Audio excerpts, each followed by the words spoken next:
Retour à Abidjan sous tension. Alassane Ouattara face à l'incertitude. Après avoir initialement annulé son retour au pays, le président Alassane Ouattara est finalement rentré à Abidjan le lundi 31 mars 2025, au lendemain de la fête du Ramadan. Cette décision, prise après plus de 60 heures d'hésitation dans un climat de tension sécuritaire élevé, soulève des interrogations sur la stabilité actuelle du pouvoir. Selon plusieurs sources concordantes, le retour du chef de l'État s'est déroulé dans des conditions de sécurité renforcées. Les unités de la garde républicaine et du groupement de sécurité présidentielle ont été triées avec rigueur sur la base de critères stricts de fiabilité et de loyauté. Malgré ces précautions, des inquiétudes ont persisté au sein du palais présidentiel. Des renforts auraient été sollicités auprès de l'armée française, suggérant une volonté de verrouiller l'opération de retour dans un contexte jugé sensible. Ce revirement soudain, après l'annulation du 30 mars, laisse place à de nombreuses interprétations. Certains observateurs y voient une gestion prudente face à une situation sécuritaire incertaine. D'autres y lisent une hésitation symptomatique d'un pouvoir affaibli, obligé de négocier chaque déplacement comme une manœuvre stratégique à haut risque. Le retour du président a été marqué par l'absence de communication officielle détaillée. Des proches du pouvoir avancent qu'il souhaitait éviter une apparition publique pendant les célébrations religieuses et observer les réactions internes à distance. D'autres évoquent une fragilité croissante du lien entre le chef de l'État et certaines factions de l'armée. À son arrivée, il a été accueilli par le vice-président Tiemoko Meiliet Kone, un signe qui pourrait traduire une délégation temporaire de responsabilité pendant son absence. Dans un contexte de recomposition politique à l'approche de l'élection présidentielle de 2025, ces allers-retours et ajustements de dernière minute renforcent les interrogations sur la solidité du pouvoir exécutif. À 7 mois du scrutin, la scène politique ivoirienne semble plus incertaine que jamais. Laurent Gbagbo, un homme du passé. Le débat sur la place de Laurent Gbagbo dans la vie politique ivoirienne continue de diviser. Pour certains, il reste une figure incontournable. Pour d'autres, son retour est synonyme de confusion, de tension et de division profonde. Il est temps de poser une question simple. Que représente encore Laurent Gbagbo aujourd'hui? Depuis son retour en Côte d'Ivoire, l'ancien président multiplie les interventions et rassemblements politiques. Pourtant, au lieu d'incarner une vision tournée vers l'avenir, il semble entretenir les rancœurs du passé. Le Parti des peuples africains Côte d'Ivoire, PPACI, qu'il dirige, peine à proposer un projet clair, cohérent et rassembleur. Ses militants, souvent animés par la nostalgie ou l'esprit de revanche, peinent à convaincre une jeunesse qui aspire à autre chose. Le pays a changé.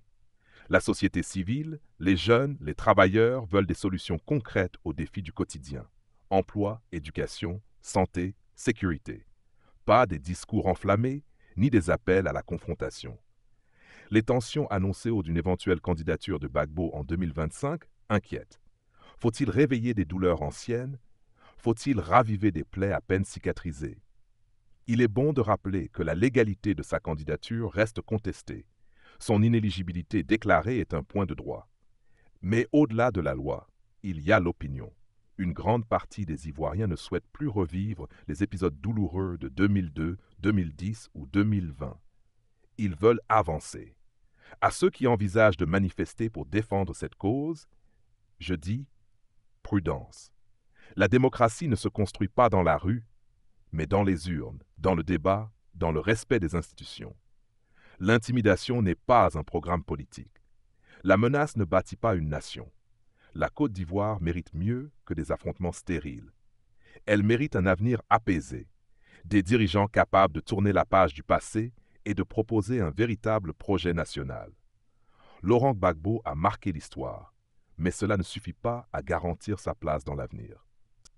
Les nerfs qui sont derrière ces talons, moi je prenais ma chaîne pour couper.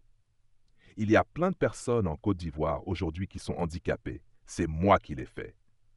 Voilà comment je vous dis, les militants de Laurent Gbagbo, moi ils ne me font pas peur. Je ne sais même pas s'il y a un garçon dedans. Moi, ce qui me concerne, c'est la famille militante du PPA-CI ivoirien. On vous demande en Côte d'Ivoire, celui qui veut bien mourir ne doit pas sortir à la date que les gens de Gbagbo et Laurent ont donnée, le 4 avril. Vous savez, nous les guerriers, c'est pas te tuer qui fait pitié, c'est te faire souffrir en mourant qui fait pitié. Nous les guerriers de la rue, on a une manière de torpiller une personne avant de la tuer. Vous savez, quand j'étais au pays, avant de l'achever, je coupais d'abord ses 2 pieds. Les nerfs qui sont derrière ses talons, moi, je prenais ma chaîne pour couper. Il y a plein de personnes en Côte d'Ivoire aujourd'hui qui sont handicapées. C'est moi qui les fais. Voilà comment je vous dis. Les militants de Laurent Gbagbo, moi, ils ne me font pas peur. Je ne sais même pas s'il y a un garçon dedans. Chris Yapi ne ment pas. Retour à Abidjan sous tension. Alassane Ouattara face à l'incertitude. Après avoir initialement annulé son retour au pays, le président Alassane Ouattara est finalement rentré à Abidjan le lundi 31 mars 2025, au lendemain de la fête du Ramadan. Cette décision, prise après plus de 60 heures d'hésitation dans un climat de tension sécuritaire élevée, soulève des interrogations sur la stabilité actuelle du pouvoir. Selon plusieurs sources concordantes, le retour du chef de l'État s'est déroulé dans des conditions de sécurité renforcées. Les unités de la garde républicaine et du groupement de sécurité présidentielle ont été triées avec rigueur sur la base de critères stricts de fiabilité et de loyauté. Malgré ces précautions, des inquiétudes ont persisté au sein du palais présidentiel. Des renforts auraient été sollicités auprès de l'armée française, suggérant une volonté de verrouiller l'opération de retour dans un contexte jugé sensible. Ce revirement soudain, après l'annulation du 30 mars, laisse place à de nombreuses interprétations. Certains observateurs y voient une gestion prudente face à une situation sécuritaire incertaine. D'autres y lisent une hésitation symptomatique d'un pouvoir affaibli, obligé de négocier chaque déplacement comme une manœuvre stratégique à haut risque. Le retour du président a été marqué par l'absence de communication officielle détaillée. Des proches du pouvoir avancent qu'ils souhaitaient éviter une apparition publique pendant les célébrations religieuses et observer les réactions internes à distance. D'autres évoquent une fragilité croissante du lien entre le chef de l'État et certaines factions de l'armée. À son arrivée, il a été accueilli par le vice-président Thiemoko Meiliet Koné, un signe qui pourrait traduire une délégation temporaire de responsabilité pendant son absence. Dans un contexte de recomposition politique à l'approche de l'élection présidentielle de 2025, ces allers-retours et ajustements de dernière minute renforcent les interrogations sur la solidité du pouvoir exécutif. À 7 mois du scrutin, la scène politique ivoirienne semble plus incertaine que jamais. Souhaitez-vous Laurent Gbagbo, un homme du passé? Le débat sur la place de Laurent Gbagbo dans la vie politique ivoirienne continue de diviser. Pour certains, il reste une figure incontournable.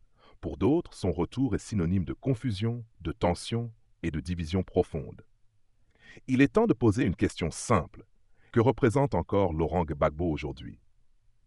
Depuis son retour en Côte d'Ivoire, l'ancien président multiplie les interventions et rassemblements politiques.